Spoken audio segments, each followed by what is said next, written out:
বিএনপির বিপ্লবী আহ্বায়ক রফিকুল আলম মজনু এ পর্যায়ে বক্তব্য রাখবেন। দক্ষিণ বিএনপির বিপ্লবী আহ্বায়ক রফিকুল আলম মজনু।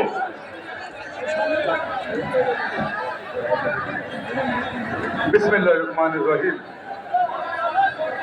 ফ্যাসিবাদ মুক্ত বাংলাদেশ প্রতিষ্ঠার আজকে বর্ষপূর্তি উপলক্ষে আজকের এই বিশাল বিজয় রেলি অনুষ্ঠানের সংগ্রামী সভাপতি, আন্দোলন সংগ্রামের রাজপথের সিপাহসালার বিএনপির সংগ্রামী সিনিয়র যুগ্ম আহ্বায়ক, যুগ্ম মহাসচিব, সাবেক ছাত্রনেতা রুহুল কবির রিজভী আমাদের মাঝে প্রধান অতিথি হিসেবে উপস্থিত আছেন। ফ্যাসিবাদ মুক্ত বাংলাদেশ প্রতিষ্ঠার অন্যতম রূপকার, যার নেতৃত্বে এই 16টি বছর এই ফ্যাসিবাদ মুক্ত বাংলাদেশ প্রতিষ্ঠার জন্য বিএনপির লক্ষ লক্ষ নেতা কর্মী সংগ্রাম করেছেন, আন্দোলন করেছেন, নিজেদের জীবন দিয়েছেন। আমাদের সেই প্রিয় নেতা বিএনপির ভারপ্রাপ্ত চেয়ারম্যান দেশ নায়ক তারেক রহমান আমাদের মাঝে উপস্থিত আছেন। বিএনপির কেন্দ্রীয় নেতৃবৃন্দ, সহযোদ্ধা বন্ধুরা, আপনাদের সকলকে জানাচ্ছি ঢাকা মহানগর দক্ষিণ বিএনপির পক্ষ থেকে আজকের এই বিজয় উৎসবের শুভেচ্ছা, অভিনন্দন। প্রিয় বন্ধুরা, আজকের দিনটি যেমন আমাদের জন্য একটি আনন্দের দিন, ঠিক তেমনি আজকের দিনটি আমাদের জন্য একটি কষ্টের দিন, দুঃখের দিন। কারণ এই ফ্যাসিবাদ মুক্ত বাংলাদেশ প্রতিষ্ঠা করার জন্য আমাদের সহযোদ্ধারা, হাজার হাজার সহযোদ্ধা এই ফ্যাসিবাদের গুলির আঘাতে নিজেদের জীবন দিয়েছেন, শহীদ হয়েছেন। তাদের রক্তের বিনিময়ে আজকে এই আনন্দ উৎসব, তাদের রক্তের বিনিময়ে আজকে ফ্যাসিবাদ মুক্ত বাংলাদেশ। তাই আমি বক্তব্যের শুরুতেই সকল শহীদদের প্রতি শ্রদ্ধা জানাচ্ছি, সকল শহীদদের পরিবারের প্রতি আমি সমবেদনা জ্ঞাপন করছি। প্রিয় বন্ধুরা,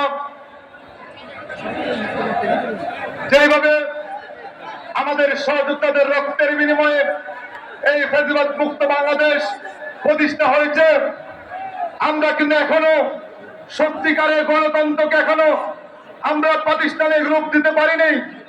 একটি নির্বাচনের মাধ্যমে আমরা এখনো একটি সুন্দর বাংলাদেশ প্রতিষ্ঠা করতে পারিনি। আমরা দেখেছি বিগত 16 বছর বিএনপির ভারপ্রাপ্ত চেয়ারম্যান তারেক রহমান যে নির্দেশনা দিয়েছেন, সেই নির্দেশনার মাধ্যমে সারা বাংলাদেশের জাতীয়তাবাদী শক্তি ঐক্যবদ্ধ হয়েছে, আন্দোলন করেছে এবং সর্বশেষ জুলাই আগস্টের যে আন্দোলন আমরা তারেক রহমানের কণ্ঠে আমরা শুনতে পেরেছি।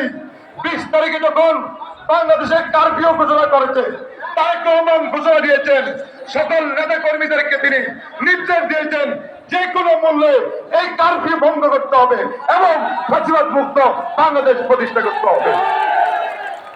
তার সেদিন নির্দেশনায় বিএনপি অঙ্গ সংগঠনের সকল নেতা কর্মী রাজপথে নেমেছিল, কারফিউ ভঙ্গ করেছিল। প্রিয় বন্ধুরা, আজকে আমরা নতুন নতুন অনেক দালালদেরকে আমরা দেখতে পাই, যারা এই ফ্যাসিবাদ মুক্ত বাংলাদেশ প্রতিষ্ঠায় খুনি হাসিনার সাথে তারা আপোষ করেছিলেন। তারা এই ফ্যাসিবাদের বিরুদ্ধে রাজপথে আন্দোলন করেন নাই, কিন্তু সময়ের পরিবর্তনে ওই সমস্ত ভণ্ড প্রতারক, ধর্ম ব্যবসায়ী, ভণ্ড বিরোধ আজকে গণতন্ত্রের লেবাস মুখে দিয়ে তারেক রহমানের বিরুদ্ধে আজকে মিথ্যা বক্তব্য দিচ্ছেন।